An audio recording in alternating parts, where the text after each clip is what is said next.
well behaved, though travelling fans get a fair amount of abuse.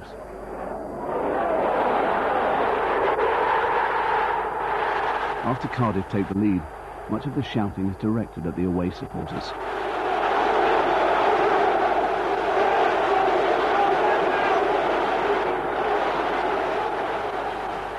The passion of support is intense. It's something you can't describe. The atmosphere, sometimes people say, is electric. And that is the way it is at Ninian Park. But there's intensity, and there's that point which it moves beyond intensity into hatred. And that, unfortunately, can happen at Cardiff from time to time. Within hours, some will look for trouble with fans from bigger clubs. Nearby, Cardiff's Millennium Stadium is hosting the Charity Shield match between Manchester United and Liverpool the next day. And some Manchester United fans are already arriving. As Cardiff are still playing, Manchester fans take over one of the Cardiff supporters' pubs. Using hidden cameras, we set out to see what will happen.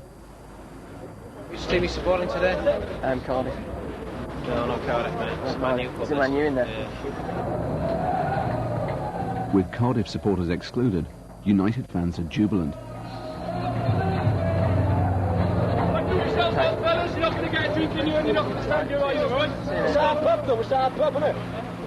But some local fans don't like it. They're now crowded around another pub, the Borough, just around the corner. Among them are known hooligans, members of Cardiff's Soul Crew.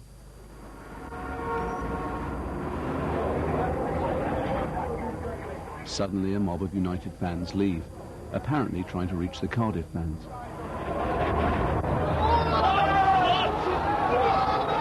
Cardiff run towards them.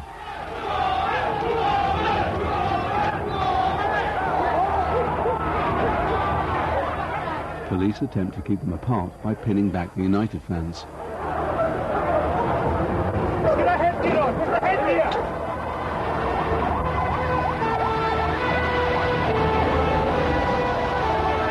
But Cardiff are now mobbed into one large group.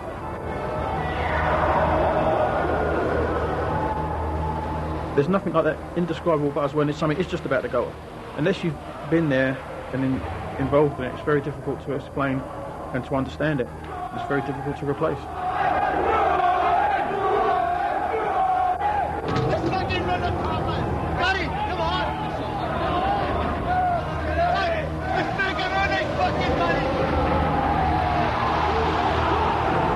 They charge at the police.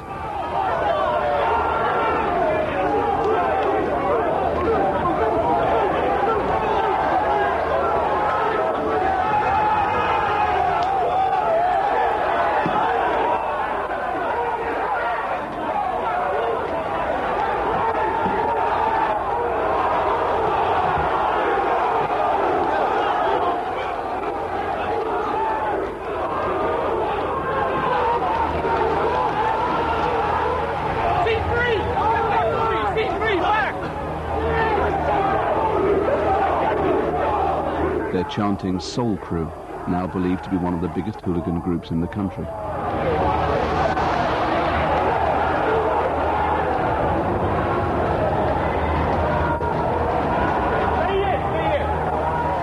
As the police try to regroup, there appear to be people coming from all sides. Officers are being pushed to their limits.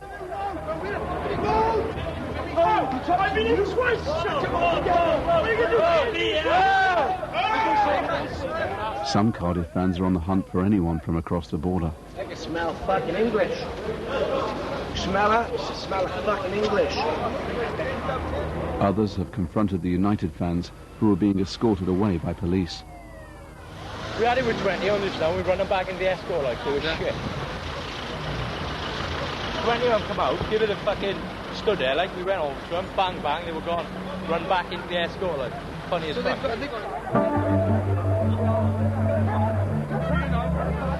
Football violence soon melts into the sort of Saturday night trouble known to most British towns and city centres.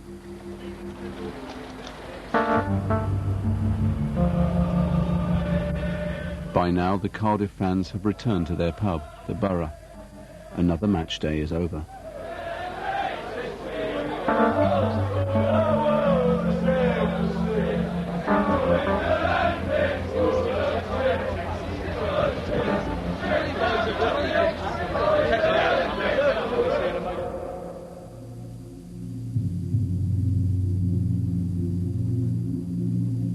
This is a South Wales police football intelligence sheet. It focuses on people they associate with Cardiff hooliganism. Most of these men have several football-related convictions. Some were present during the trouble that weekend, but most of those who were involved aren't even known to the police. This is the main website for the Soul Crew's activities. The site offers advice for those who get arrested. The links page gives you access to a world of hooligan sites, run and followed by a network of people across England, Wales and beyond, from very different professions. I know people that are unemployed, I know people that are school teachers, people just do it because they enjoy it. With me it was just like an escapism, because I was like living in a bad situation with stepdad and that, and I couldn't really stand up to him, you know. So when I went to Chelsea, it was just like I was just escaping from it. I could immerse myself in that and take out my frustrations. To have all the police worrying about what our group was doing, it just gave me a sense of importance and a sense of you know, worth. At football, Wells also joined a small right-wing group of political extremists, Combat 18. But a lot of C18 supporters were so into football anyway. We had a lot of the same objectives, a lot of the same goals. Whereas in C18 we were looking to promote a political agenda. We still enjoyed the violence of the English hooliganism. And the routine skirmishes of football violence can have far greater consequences, both social and political. For everything, there is a beginning. For the Olympics, it was ancient Greece. Football's birthplace is England. And when after the success of Euro 96, there was optimism about the English game and the ability to police it. The government spent £10 million to try and stage the 2006 World Cup in England. There was competition from Germany and South Africa. But some of those promoting the bid felt that hooliganism was an issue that still hadn't gone away and could derail it. They were worried the government hadn't recognised the problem. I just feel that that they weren't really in full grasp of the reality of the situation. I don't think they really fully understood how serious the matter was. Although new anti-hooligan laws were passed, they fell short of stopping known thugs travelling to England games abroad.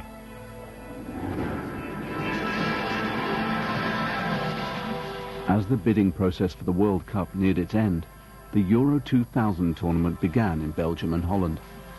20,000 fans from England, the huge majority peaceful, joined supporters from all over Europe. But the bid's promoters were worried. There were so many problems that were not being addressed that trouble was inevitable. It was inevitable. England's crucial game against Germany was to be held in a small town 30 miles from Brussels. The Germans was a big game in Charleroi, and everyone knew that was going to be the top thing. Who in their right mind would want to miss the Germans in Euro 2000? Already there were many hooligan groups, or firms, making plans to travel to support England. But perhaps the least expected was Welsh, the Soul Crew. And at least one convicted Cardiff hooligan decided to make the trip. Shane Weldon was banned from Cardiff matches. He had links to the far-right group Combat 18. He also knew Darren Wells. Euro 2000 was just going to be like France 98. I looked at it and I thought, well, I didn't get into France 98. You know, the police won that little battle. But I'm determined to get into Brussels, which is why I left days before the game. Even on the way into London, you know, you start thinking, you know, this could either be the start of the greatest week of my life, or I could be coming home in half an hour. Wells and Weldon travelled on the Eurostar. Police were checking lists of suspected hooligans. You get to the barrier and you're going through it, you just think, this is at any minute now, they're just going to like pull you to the side and, you know, say, you know, sorry, you're not going, or they're going to take your passport, they're going to take you into custody. Weldon, then on bail for football-related charges, was supposed to have reported the same morning to his local police station. Wells, too, had a conviction for public disorder. Both men had tickets with false names. No one checked them against the names in their passports, so they got through. It was a mixture of being surprised, elated, but still semi-apprehensive, because that's just half the battle. You still got to get off the other end at Brussels. Going abroad of England is just the biggest buzz of all. Weeks and weeks before a specific away match, all the papers in that country, and it'll all be like, the English are coming to town, the English are coming to town, everybody get ready, what are we going to do when the English are here? And it builds up that emotion. You're actually going off to war, you're travelling to continental Europe in defence of England. So you hit these continental lands, and we've got nothing in common with these people, continental Europeans, innit? They hate us and we hate them, and that's fine. We're the most detested race in Europe, and I love it. It's just the way it should be. English police, known as spotters, were in Brussels, liaising with the Belgians to help identify known troublemakers. All the governments, if you like, chickened out of taking away somebody's liberty who was trying to get abroad and was a convicted hooligan. And so what we ended up with was all the people would get there anyway somehow. So we then started to see people arriving in the town. We recognised them, we knew where they were, we knew where they'd meet, and we knew roughly where the problems would start.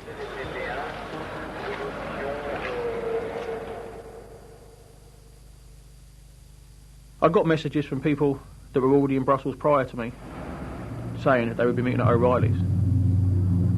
There was all kinds of firms in Brussels at that stage.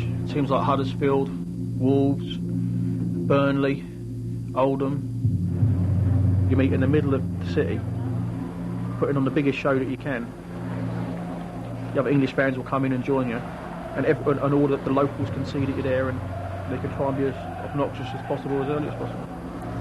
It's a cross between people who are totally in fear of us, and we're like a circus act. Yeah, thoroughly ashamed for a start. Trying to explain, look, these are English people, and but all English people aren't like that is very, very difficult. We are all then tarred with the same brush of these horrible people. By Friday afternoon, everyone realised that, that all the pubs were just full, different firms in each pub, and everyone just knew that it would just be the slightest thing that would spark it off. There was just too many English there for it not to go off. Filming this group, English police spotters see another face from the Cardiff football sheet. Anis Abraham, a millionaire businessman.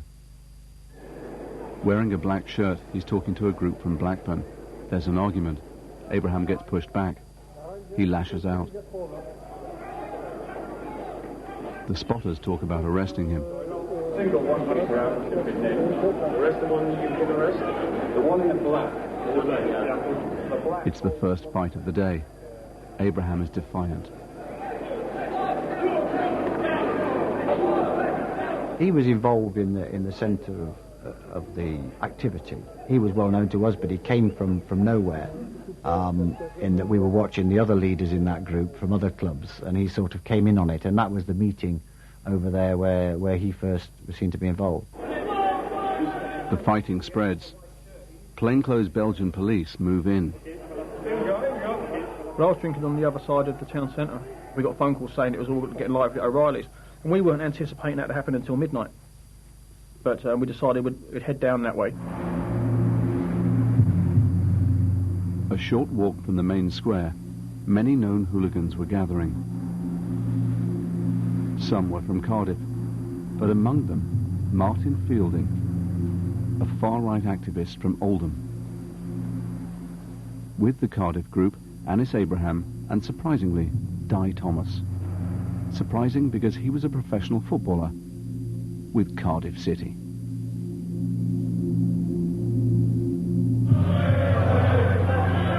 A match between France and the Czech Republic has just finished on TV in the bar. The French were playing, and they scored a goal and won a game, and they came out of a bar shouting for the French, and that was ready-made for the hooligans who were in a bar opposite, and they dived in on them, and that started the first part of the interesting rioting, which was them and us and the police. We'll do some damage, we'll throw at the police, and we'll get everybody involved. At the front, known hooligans from Cardiff, Oldham, and other smaller clubs. The riot police close in. Abraham is standing with some of the English group. He shouts towards the police lines. Some attack O'Reilly's, among them Oldham's Martin Fielding and Di Thomas, the footballer. Anis Abraham, the Cardiff millionaire, is also there. All three are figures that will soon feature in events back home.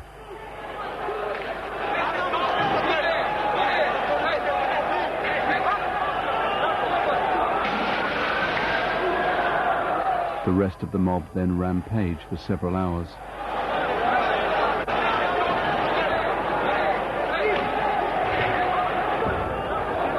The police send in tear gas. Soon the hooligans regroup outside another bar. Some are still looking for trouble and for fights with passers-by. Bottles and chairs are thrown. Some hooligans flee into a bar as the police start to move in.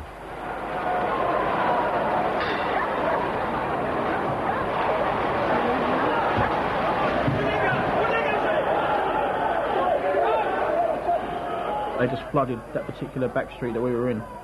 They're both ends of it, and another lot in back up. There was no way out, so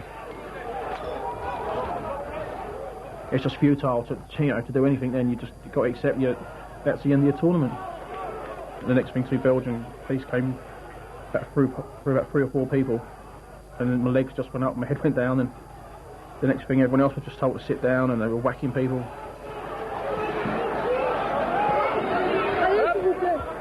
As glasses are being thrown at the window from the inside, police decide to fire tear gas into the bar.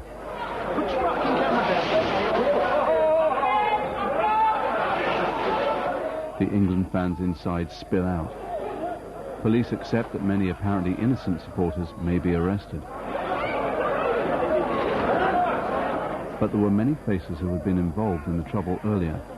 Among them, Di Thomas, the footballer.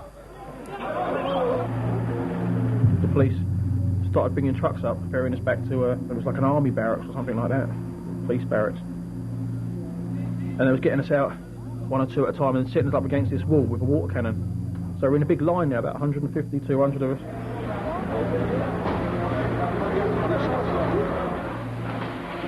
Di Thomas is brought into the station,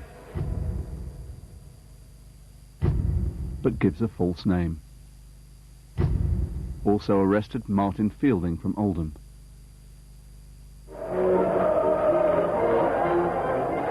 The next day in Charleroi, England played Germany. Those representing England's World Cup bid were hoping the early good humour would last. It didn't. The incidents were minor compared to those in Brussels, but this time the world was watching. You just felt that was it. I mean, I wanted to give up at that particular point because I just knew that the impact that was likely to have on our 2006 World Cup campaign. And it was an awful thought, given all the work that had been put into that 2006 campaign by so many people.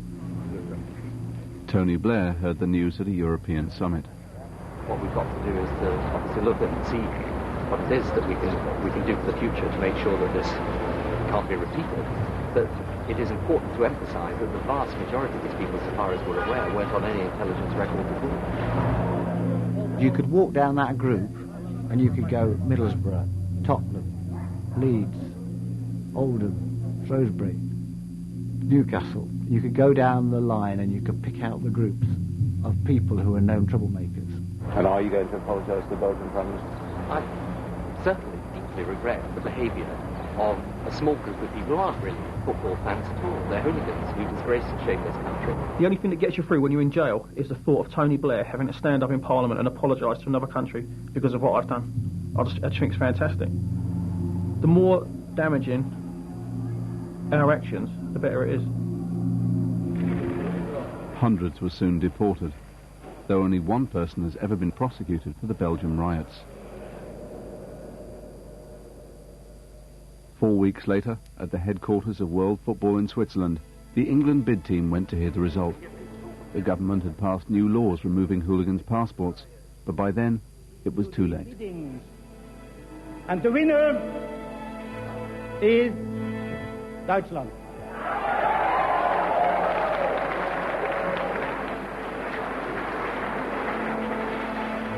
That was fantastic. I think it's the best thing that could have happened. But we wouldn't want the World Cup in England. The World Cup, something you build up for, and you look forward to travelling to, like Germany. World Cup 2006, now going to be in Germany. The thought of playing the Germans in Munich, or playing the Dutch in Stuttgart, is much more appealing to travel over there and on a crusade than to play them in Coventry. And who wants to go to Coventry? God, man.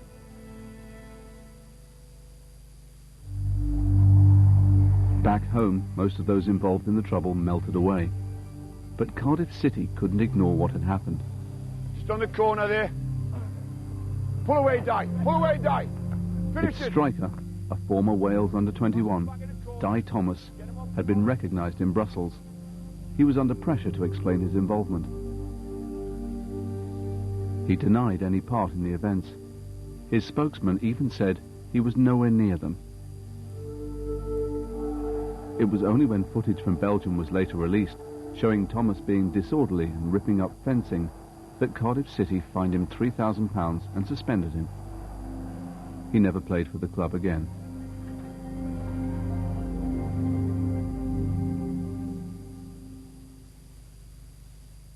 Anis Abraham, the millionaire who travelled to Brussels with Thomas, was also shown among the rioters. Abraham was a well-known local businessman with a passion for Cardiff City.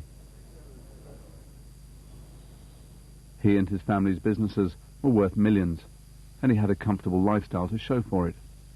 He'd once offered to help buy a player for the club. But police had also regularly seen Abraham at matches with convicted hooligans. He's a well-known figure. He has been on the scene in Cardiff for a long, long time. And again, has in the past been present when violence has taken place. Now, there's no evidence to suggest he's directly involved in that violence, but his presence continually up until last season, I must say, is questionable. Like Thomas, Abraham denied being involved in the trouble. He said, "If I was throwing punches, then I should be banned, but I wasn't doing anything." Cardiff City, who may not have seen the footage, took no action. But Abraham had been present at several points in the rioting. He was gassed in the Fiacre bar, where he tried to avoid the cameras and arrest. He wasn't arrested, but was taken briefly to hospital. Within months of Euro 2000, Cardiff City had a new owner, one with a unique approach to hooliganism. Sam Hammam was a Lebanese-born property developer. When Sam Hammam arrived in Cardiff, it was interesting because, of course, it meant investment. Here was a man who was going to invest substantial sums of money in what was an ailing football club. Hammam, who had once owned Wimbledon Football Club, seemed as at home among supporters as in the boardroom. He's not like that at all. His style when meeting fans was unorthodox. We tell everyone we're fucking sheep shaggers.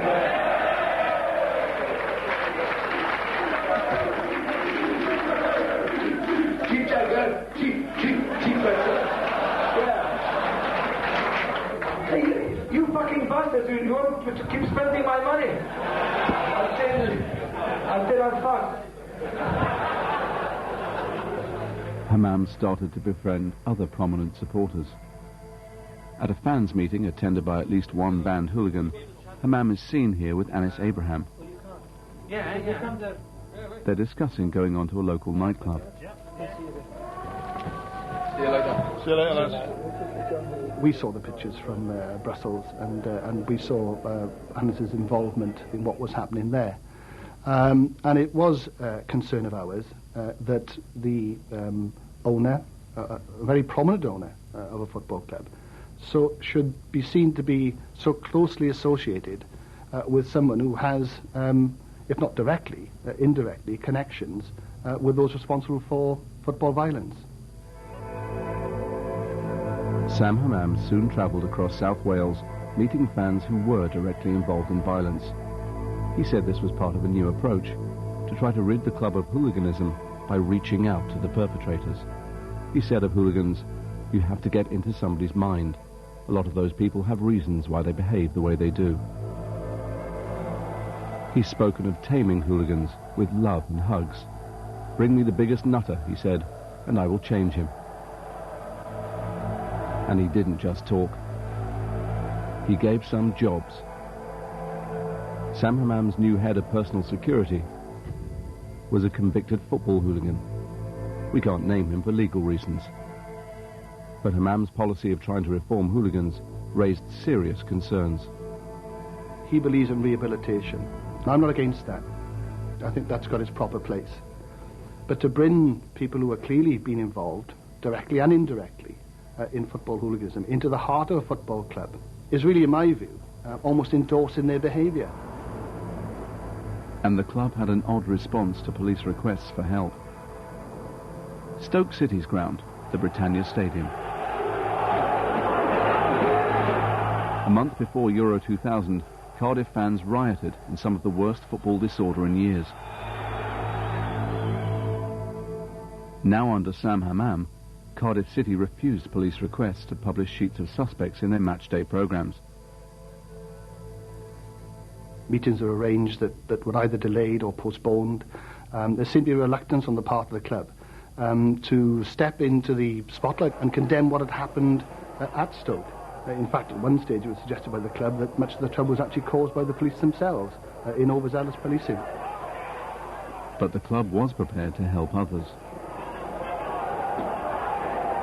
This was a suggestion by the club that they would in fact provide legal assistance and legal representation for anybody who was arrested as a result of the inquiry at Stoke. I was entirely flabbergasted by that. Now that's not to say that all were guilty, but I'm sure that in identifying the individuals are very clear, unequivocal video evidence of those individuals engaged in acts of violence. So the club's response was, to the least, surprising. Around 70 Cardiff supporters received bans from this one match. The club currently has almost 100 bans, the highest in the Football League. We couldn't meet Cardiff City's conditions for giving us an interview, but the club has said it would publish pictures of suspected hooligans if police agreed to be liable for any complaints. Because of these concerns, Stoke police say they printed a separate sheet, but Cardiff never put it in their match programmes.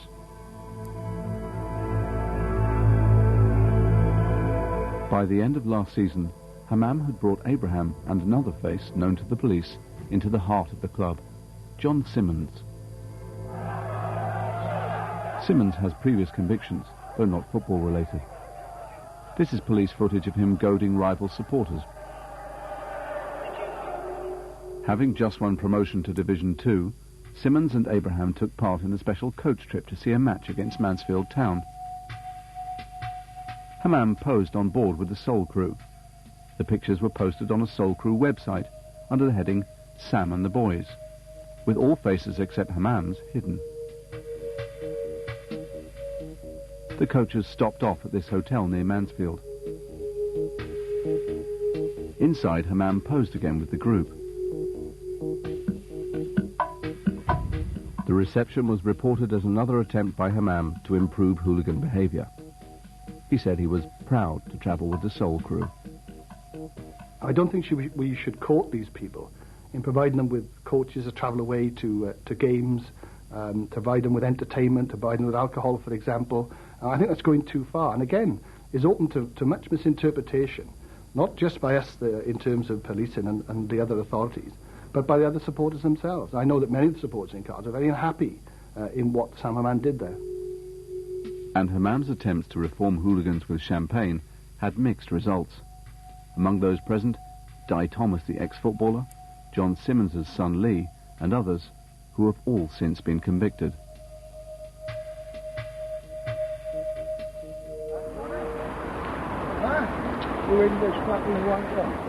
John Simmons, too, is hardly reformed. We've secretly filmed him on the hunt for trouble at matches.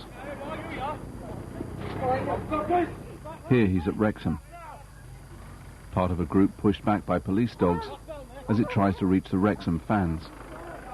The same group then chants Soul Crew at rival hooligans. Soul Crew! Soul Crew! Soul Crew! Soul Crew! Soul Crew! And Simmons has been meeting hooligan friends from further afield. Before a game in London, he's chatting with Matthew Marion of the far-right Combat 18 group, banned from football matches and seen in the Brussels riots. We've witnessed him with Marion more than once, and with another Combat 18 member, Darren Wells. Simmons is one of the top boys down at Cardiff. And he's just well respected by all the different firms. When anyone who knows of Cardiff knows of Simo, he's just got that reputation about him. Simo just knew me as like C18 rather than any football club. Wells and the network of Combat 18 hooligans had also been active since Euro 2000, this time with far more serious social consequences.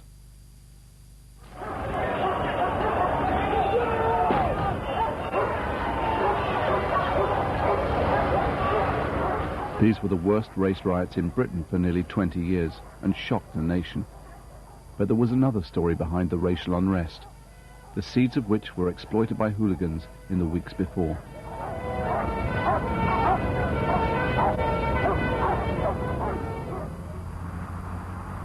At Oldham Athletic, there are a small number, perhaps 30 or 40, who make up the hardcore hooligan group. One, on the phone in the centre, is a familiar face, Martin Fielding. And I've known Martin for quite a few years, through football stuff and political stuff, and he's always been well respected on both fronts. And he's just a game lad at football. One of the top bases up at Oldham. Martin Fielding was also arrested and deported after rioting at Euro 2000. Oldham's firm are called Fine Young Casuals, and there was certainly a racist element within the FYC. The 2001 football season coincided with rising racial tension in Oldham, which some football hooligans were looking to exploit. The Oldham lads were saying all the time that there was stuff happening that wasn't being reported, and Asians were attacking whites, white lads were fighting with Asian lads all the time. So we knew that something was going on in Oldham long before the press knew. So it was no surprise to us when Oldham exploded. It took a football match to spark it. Oldham were at home to Stoke City. There was trouble before the game as hundreds of Stoke hooligans arrived. First I heard of it was from the Oldham lads. One of them phoned me up and said that Stoke were up here, Stoke were turned up and it's absolutely going wild with the police and everything. Earlier that week, an Oldham pensioner, Walter Chamberlain, was mugged by two Asian youths.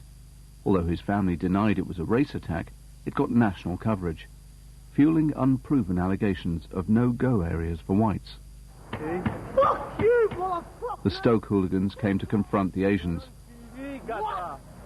The Stoke lads called this mobile phone of one of the Oldham boys and just said, look, we don't want to have it with you, we were here to have it out with the Packies because of what happened to that old guy, which was Walter Chamberlain, after he had got attacked. So all the Oldham lads were like, great. They all joined up and they marched through the big Asian estate down there. They finally had the upper hand on the police. No one could control them. It was just like a free, 10-minute runaround.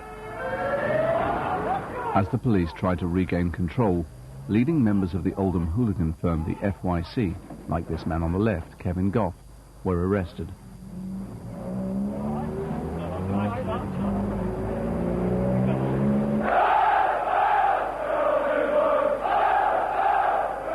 Once in the ground, the taunting continued.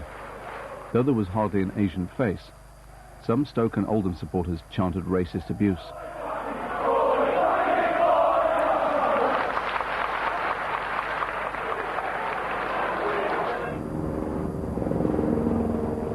Asian youths were determined to stop the hooligans going through their community after the game. If they come here, we are not going to back down. We don't want the violence. But we are not going to back up. We're not going to hide in our houses. We are going to defend ourselves. Yes. Our families, they are scared. Yes, we are going to defend our families.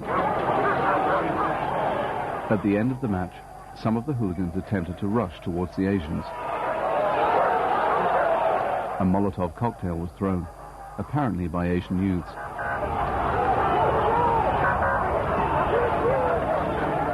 The police pushed the white hooligans away. Then they attempted to disperse the Asians, but to them it appeared the police were taking the hooligans' side. The Oldham lads were just like euphoric about what had happened. The word started spreading around, right-wing circles. And again, people were delighted at that, and they thought, well, this is it. We'll get up next week, and we'll do it all again, and this could be the start. This could stir it all up. Let's finally have it out with the Asians once and for all. People started making phone calls from one right-wing firm to another right-wing firm, and different hooligan groups, different football teams, like Stockport were phoned, Srpski, people from Man United, Chelsea, West Ham. Quite a few different clubs were phoned. 1 week later, hooligans from around the country gathered at this pub. It was quite a scary place to be. You could just feel the tension as soon as you got into the town. When there were police around, there was white groups, there were Asian groups, there were gangs of anti-fascists walking around. We know for a fact that there are at the moment some members of Combat 18 and other football hooligans who have wanted to come into the area to try and whip things up. The Centurion was arranged as a venue by Oldham hooligans, among them Martin Fielding. Also present was his friend Darren Wells. Though unknown to Fielding, Wells had become an informer. I was all for diffusing the situation, and in times gone past I'd have all been for escalating it. But the point had come that I wanted out of it, and I knew that my future laid elsewhere. But I could see some people that I really cared a lot about, some good friends of mine, that were getting dragged down this path, and it was only heading one way. They were going to end up either dead or in jail. Weeks later, at another pub, the same core group of Oldham hooligans and other right-wingers met up again. Martin Fielding was there, so was a nervous Darren Wells. But the people just there wanted to put themselves on show by being in the junction, right on the edge of that Asian estate. It was almost the point of goading the Asians into HAFTA coming out. And then the police turned up and they blocked off the whole estate and just refused us permission to walk through that estate, which I was quite relieved about. The heavy police presence was no accident. Unknown to his colleagues, Wells had been providing crucial information to the anti-fascist charity Searchlight for some time. Here, he's phoning his contact, who passes details of their movements to the Asian community and to the police. I was just trying to keep the two groups apart, to keep the whites and the Asians apart, if you like, because that had the potential to be horrendous. Because there were some serious people from C18 and serious people from Oldham, and that could have got really out of hand. After Wells's tip-offs, Fielding and the others can be seen walking back into town. But within hours, a fight in this road would spark serious disorder. We decided to leave and head back to London. And then while we were driving back to London, we started getting some phone calls from the lads still up in Oldham, telling us that, a few things had happened. There'd been one of the Oldham lads, his family had been attacked. So some of the Oldham lads all went up there. Some of the Oldham football lads all went up there to defend the house, and they got in a fight with some Asians, and the whole thing escalated. And then the next thing, one of the Asian estates went up in flames. That evening, rioting started in Glodick, a largely Asian estate. It lasted all night. We were stunned by the time I got home at 10:30 at night, put on the news, and there was pictures of Oldham burning. And I'd only been there like 3 hours before. I was glad to be at home. Wells had been providing important information for years to his anti-fascist contacts and through them to the police. But his reaction to that night's events showed his continued ambivalence to violence. Part of me was relieved that I was out of it and at home and wasn't going to be arrested. And then part of me was just excited, because it's just violence and sporadic violence, just unplanned, spur-of-the-moment violence. It's just the same as hooliganism.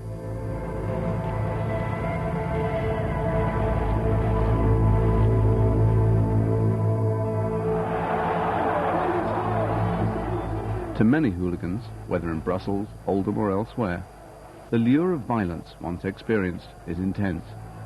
And at Cardiff City, it was to test Sam Hammam's policy of rehabilitation in a very public way. The Cardiff City hooligans, the Soul Crew, have continued to be active this season. We filmed undercover as 100 or so were escorted by police to a match at Bristol City. Abuse was hurled at rival fans. 20 of you. And some were organising a fight with the Bristol hooligans. And you've got 20 boys on your right-hand side. So have a look, just say have a look. All right, we'll have a look. All right, we'll have a look. For some, the match at Bristol City's ground was simply a brief lull before the coming fight. What followed was depressingly inevitable.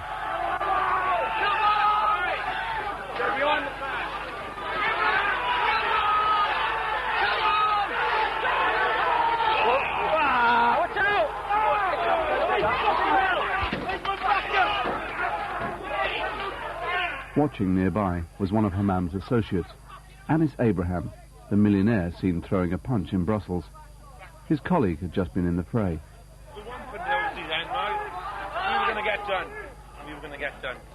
He commented on the night's events. They had a good go then, but I give them credit. Take my hat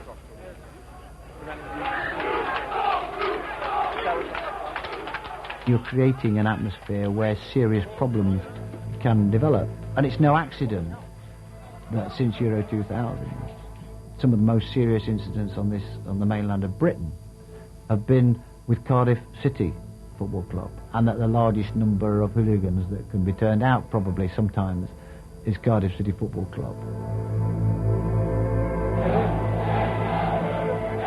It's the weekend after Christmas, and Bristol City fans have travelled to Cardiff's ground for the return match. Inside Ninian Park, the atmosphere was heated.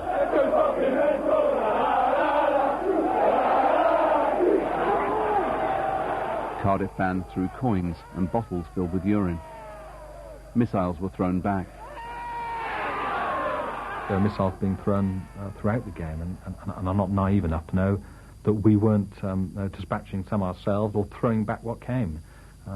But again, speaking to the fans that were there, they felt they were under constant barrage of missiles.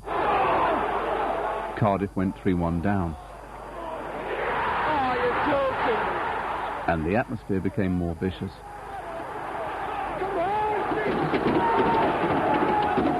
Cardiff fans broke up chairs to throw at the Bristol supporters.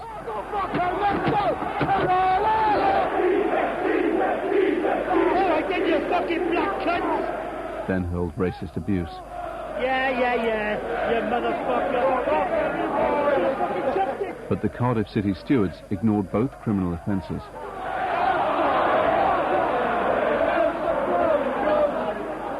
Instead, they shared jokes with one supporter about throwing chairs.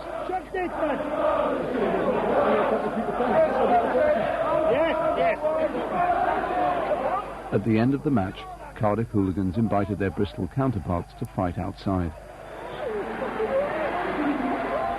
You don't go to any away ground where there's rivalry between the teams without expecting a few insults. That goes with the patch. But this went beyond that in a large way. And the sheer volume of coins, and then in the car park, the stones that were thrown around. Police tried to clear the car park, but a mob confronted them. Put your sticks down! Let's fucking have it! At the front, chanting Soul Crew, was Di Thomas, the former Cardiff City footballer turned hooligan. And the Cardiff hooligans weren't afraid to attack the police.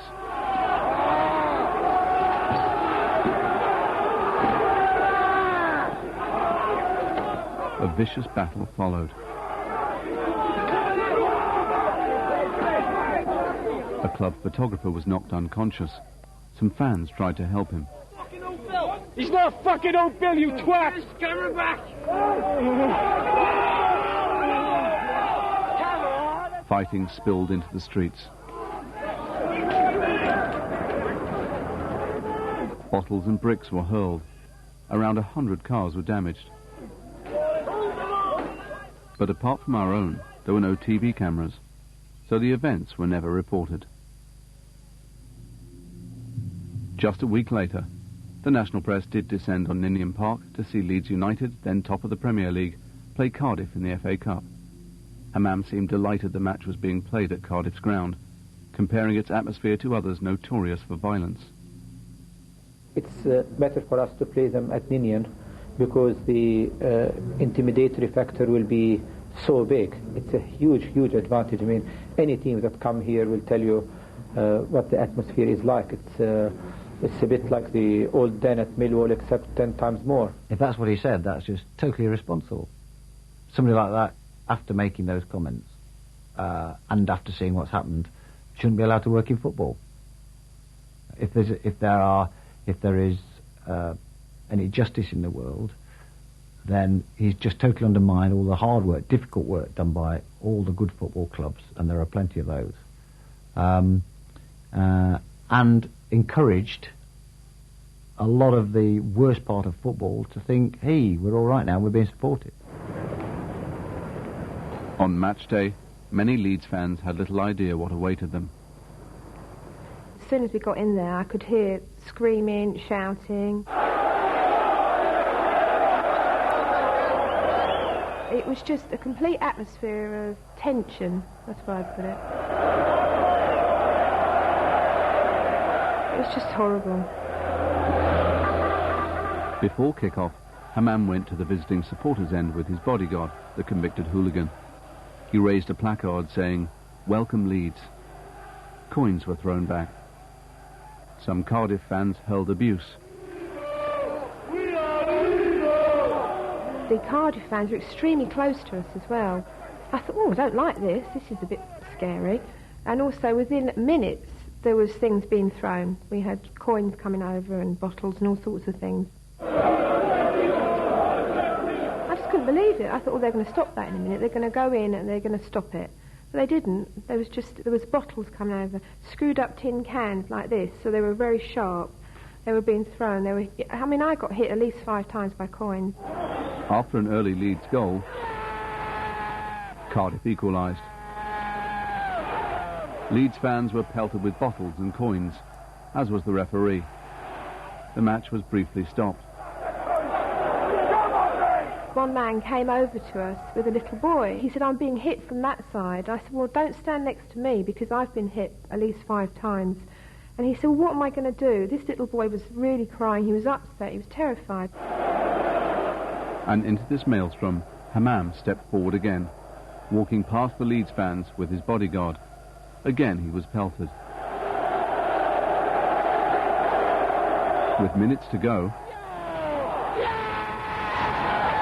Cardiff scored their winning goal.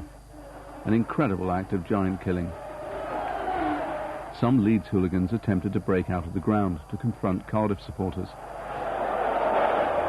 But the police line held. Cardiff fans wanted to join their chairman on the pitch.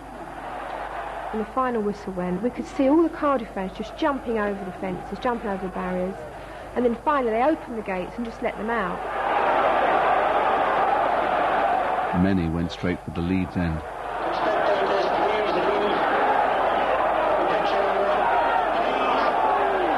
A mass brawl with Leeds fans was only averted by the fact that Ninian Park still has fencing, and by a forceful police intervention.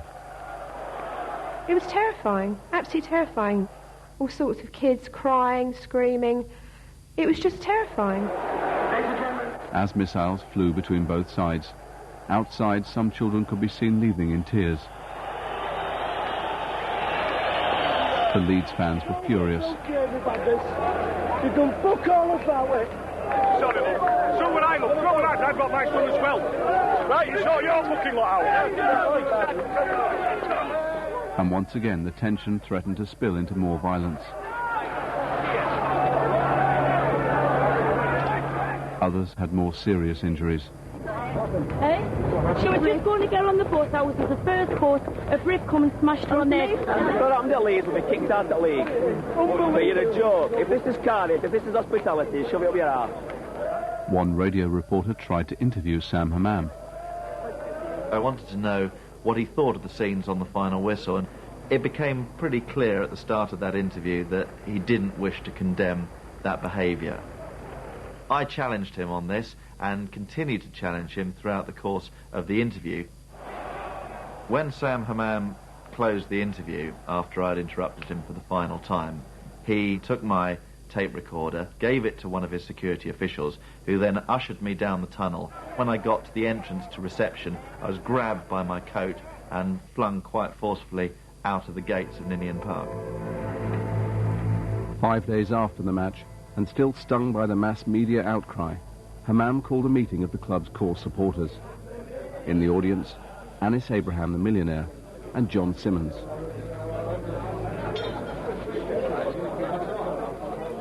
Cardiff City's owner was here to rally the troops.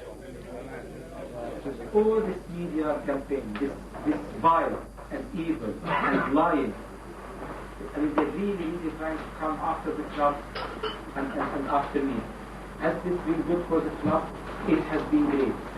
He accepted that his club had a hooligan problem and that Cardiff fans who threw missiles should be rooted out. But he felt the media had unfairly singled out the club, that the Leeds fans were worse. He turned it into low comedy. There were a lot of empty plastic bottles.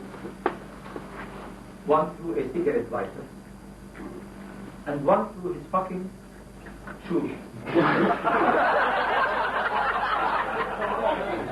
So, can they charge us with anything? With what?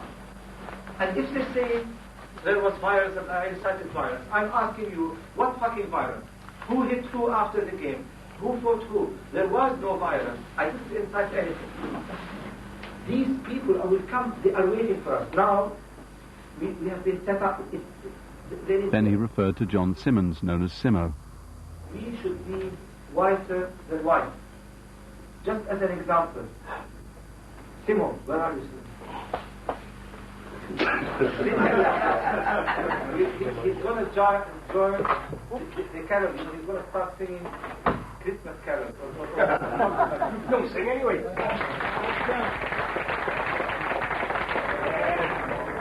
Hammam tacitly acknowledged Simmons' role in trouble by asking him to keep his nose clean from now on. At the end, the club's chief executive is filmed in deep discussion with John Simmons and with Anis Abraham. The next day, Sam Hammam went on the offensive, launching what he described as his war on violence at the club. Thank you very much. Some are not convinced. Thank you for coming. What I'm saying is that's the words, where's the action? And in my experience, in the time I was here in Cardiff, I saw very little action, albeit sometimes a few words. Where does Sam Hammam come in from?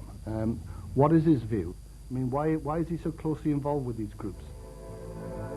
Cardiff City has condemned hooliganism on several occasions, mainly after the Leeds match, when it launched a fans' charter to report, then ban for life, those seen throwing objects inside the ground.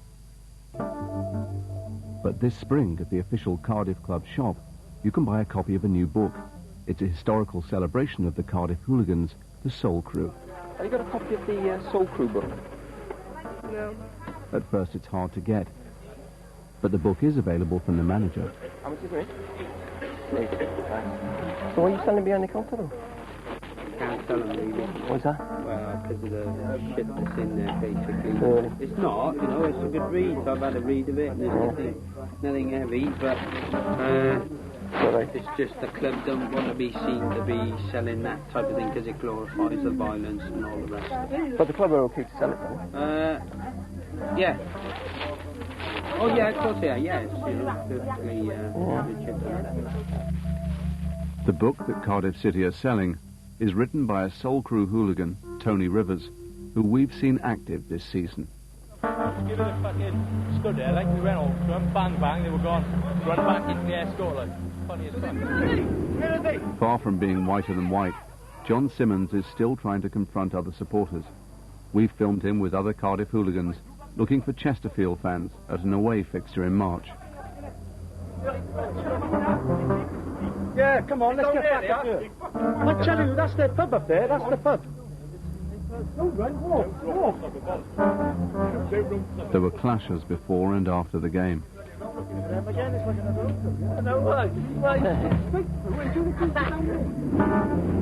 Di Thomas, the ex-Cardiff City footballer, was jailed after the Cardiff-Leeds match. He'd run onto the pitch and thrown missiles. He's banned from football grounds for 6 years.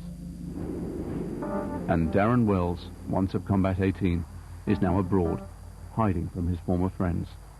It's obviously had a detrimental effect on my life. What's done's done, isn't it? You've got to stand by that. But I don't know what people would do if there was no football. If they took away football, people would start following something else. People would go off at cricket or something. It's just, you can't ever lose it.